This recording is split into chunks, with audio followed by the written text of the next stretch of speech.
അച്ഛൻ. രചന സജന SP. ഓർമ്മകൾക്ക് എന്ത് മൂർച്ചയാണ്. ഓർക്കുന്തോറും കുത്തി നോവിപ്പിക്കും പോലെ തോന്നുകയാണ് അവൾക്ക്. അച്ഛനുണ്ടായിരുന്നാൽ എന്ത് രസമായേനെ. എൻ്റെ ഏകാന്തതയ്ക്ക് കുറേയൊക്കെ പരിധിയുണ്ടാവുമായിരുന്നു. അത്രമേൽ ഓർക്കാൻ അവൾ ഇഷ്ടപ്പെടുന്നത് അച്ഛനെക്കുറിച്ച് മാത്രമാണ്. ആ ഓർമ്മകളുടെ വേലിയേറ്റത്തിൽ എത്ര പെട്ടെന്നാണ് അവൾ അച്ഛൻ്റെ കൊച്ചു കുറുമ്പിയായി തീരുന്നത്. ഏകാന്തത അവൾക്കൊരു പുതിയ കൂട്ടുകാരിയല്ല. കുട്ടിക്കാലം തൊട്ടേ കൂടിയുള്ളതാണ്. ആൾക്കൂട്ടത്തിനിടയിലും ആരുമില്ലാതായി പോകുന്നു. ചുറ്റും ഒരുപാട് പേരുണ്ട്, അമ്മ, ചേട്ടന്മാർ. എന്നാൽ ആരുടെ സാന്നിധ്യവും അവൾക്ക് സന്തോഷം നൽകിയില്ല. 24 മണിക്കൂറും വഴക്കും വക്കാണവുമായി നടക്കുന്ന ചേട്ടന്മാരുടെയും എന്തിനും ഏതിനും കുറ്റം മാത്രം എണ്ണി പറയുന്ന അമ്മയ്ക്കുമിടയിൽ അവൾക്ക് ആശ്വാസമായിരുന്നത് പാറമടയിലെ ജോലിക്കിടയിൽ വല്ലപ്പോഴും ലീവിന് വരുന്ന അച്ഛൻ്റെ വരവ് മാത്രമായിരുന്നു. അച്ഛനുണ്ടാവുമ്പോൾ വീടൊന്നുണരും.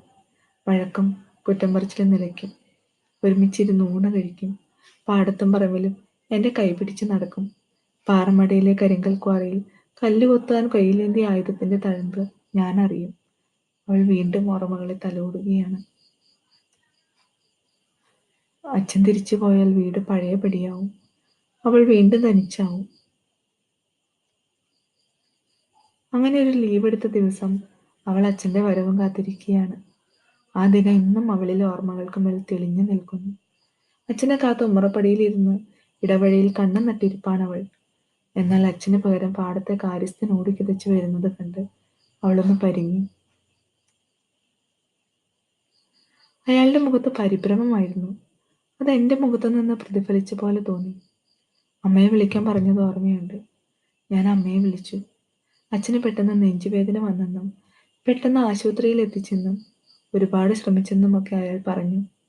അമ്മയുടെ ഒരു ആർത്തനാദം ചെവിയിൽ അലയടിച്ചുയർന്നതും ഓർമ്മയുണ്ട്. പിന്നെ എൻ്റെ കണ്ണിലേക്ക് ഇരുട്ട് കയറുകയായിരുന്നു. ഞാനൊന്നും കണ്ടില്ല. ചെവി അടഞ്ഞു. ഒന്നും കേട്ടതുമില്ല. 2-ാം നാൾ അച്ഛൻ അകത്തെ തറയിൽ വെള്ളം പൊതിച്ച് കിടക്കുന്നത് കണ്ടാണ് കണ്ണിൽ വെളിച്ചം കയറിയത്. ഒരുപാടൊക്കെ ഞാൻ തട്ടി വിളിച്ചു നോക്കി.